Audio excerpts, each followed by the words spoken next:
What's going on YouTube? It's your boy Vince, and today we are back with another reaction. Today we're back into the poop cruise from, what did I just read? The poop cruise? That has to be the dirtiest thing I've ever heard. That's trifling. Bruh. That might be my biggest nightmare. I'm in the middle of the ocean, surrounded by doo-doo, and I can't escape. It's not like I could just be like, oh, boo-boo, let me walk away from the scene. No, it's a boo-boo ship. We are a floating piece of boo-boo on the water, bro. No, I'm not standing for it, bro. And you know what's crazy? I think I've been on this cruise. The Carnival. A Carnival cruise is what it was called. I don't know if Carnival Triumph, I don't know if that's a different one, but it's a Triumph Fire. What really went on? We don't know. But I was on the Carnival cruise, and if I heard about this boo-boo incident, best believe I would have threw my ticket away. That would have happened. So we're gonna get into this video and see the poop cruise and the Carnival Triumph Fire. So let's get into it. Let's go. When you think of everything that could go wrong on a cruise liner, I bet being asked to poop in a biohazard bag falls pretty low on that list. But for more than 3,000 passengers aboard the Carnival Triumph, that became a daily reality. Feces-covered walls, food fights, and a sprawling tent city on the decks during the cruise. Hold on, I know I'm not gonna keep pausing this video, but I swear to Jesus Christ, I was on this ship. I swear to God, I was on this ship like a few months ago. Let me tell my mama. Ma! She done lost her mind talking about, yeah, she knew. Come on. Its infamous name, the Poop Cruise from Hell. The Triumph, billed as the pride of the Carnival Group, is the length of 3 football fields. Dang! Boasts 13 decks with 4 swimming pools, 7 whirlpools, and a massive casino floor. On board Carnival's fun ship, expectations were high. Sadly, this ill-fated trip would make memories for very different reasons. The Triumph set sail from Galveston, Texas for the Gulf of Mexico on Thursday, February 7th, 2013, for what was thought to be a 4-day cruise. Initially, it was all plain sailing, with late-night parties, onboard entertainment, great weather, and mouth-watering buffets for the guests. Mouth-watering? The highlight of the cruise was set to be a stop in Cozumel, Mexico. Here, passengers could disembark, frolic in azure waters, shop to their heart's delight, and return for a night of festive onboard activities. That's where we went, Cozumel. In reality, after departing Cozumel for the return trip to Galveston, the cruise took a turn for the worse.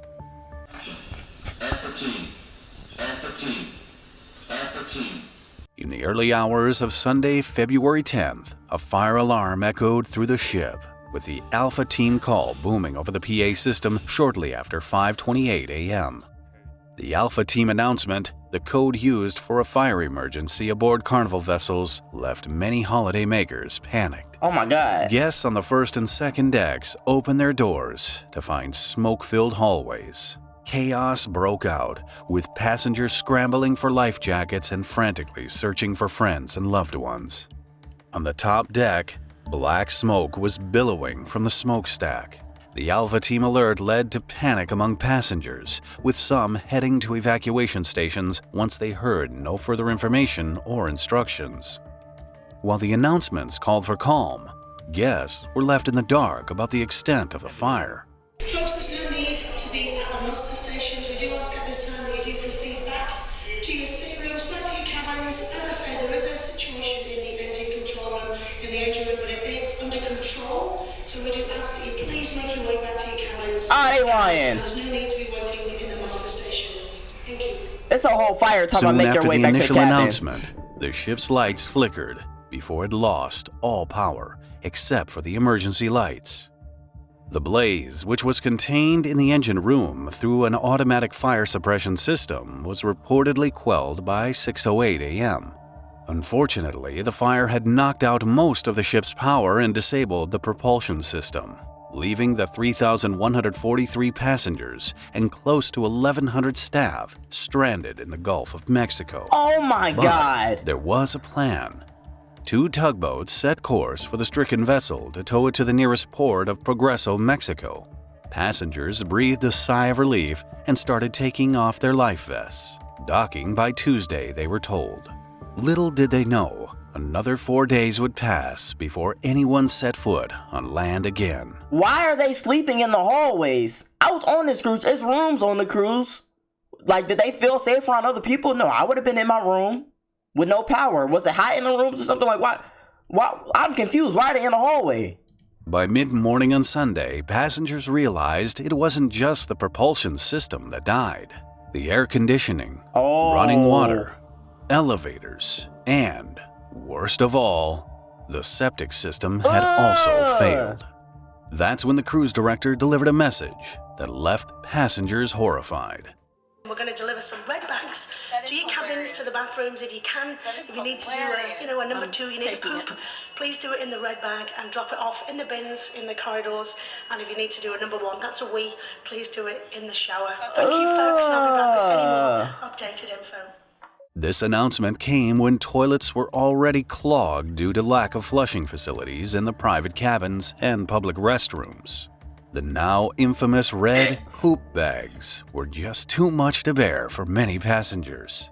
People were using the restroom in little red plastic bags and throwing them out into the hallway. That's disgusting. Like, I'm not using a red bag. The thing is you just don't eat.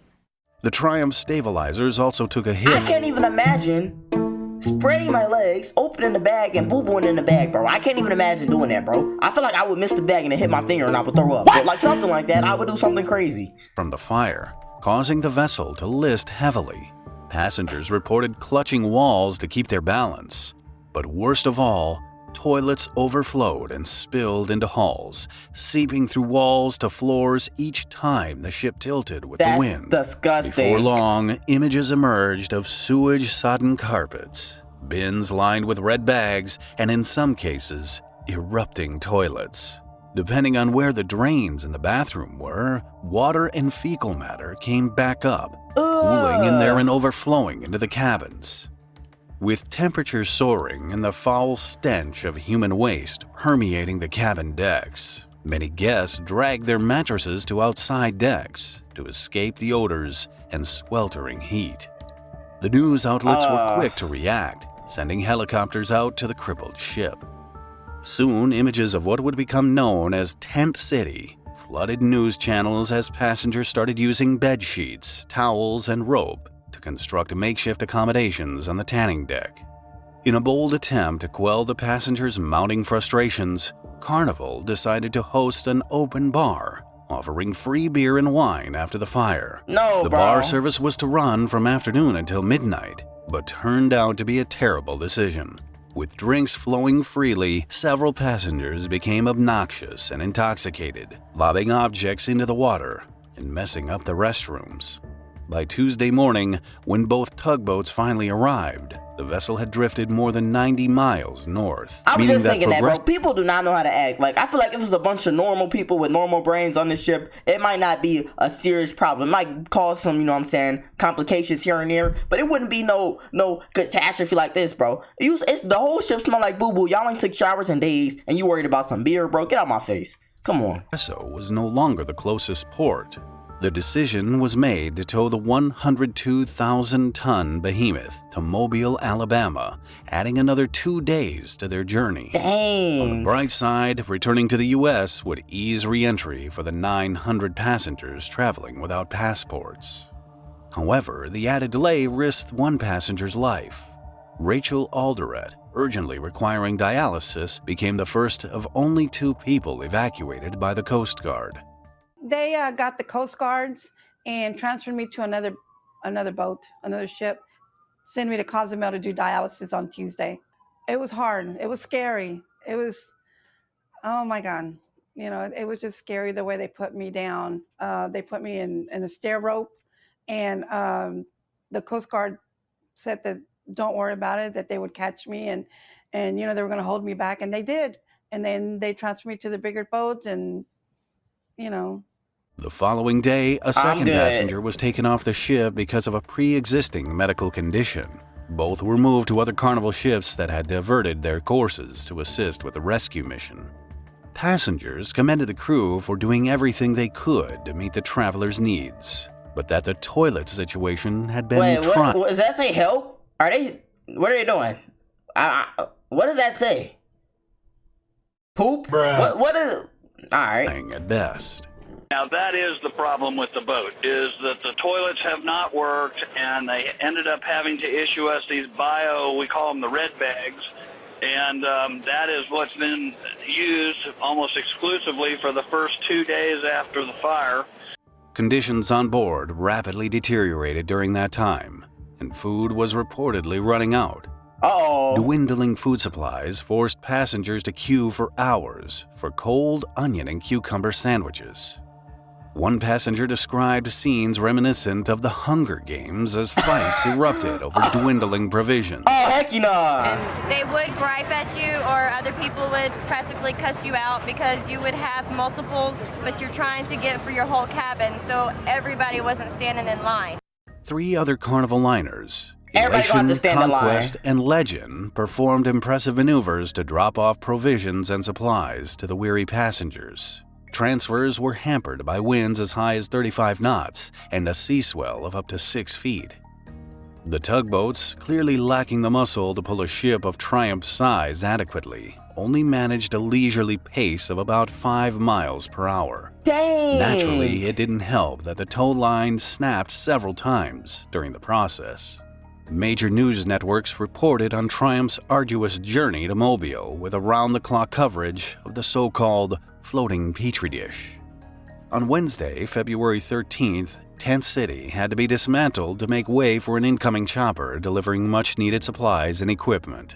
By Thursday, the mood aboard seemed to get a little lighter after the food drop and the arrival of a generator that promised the luxury of hot meals.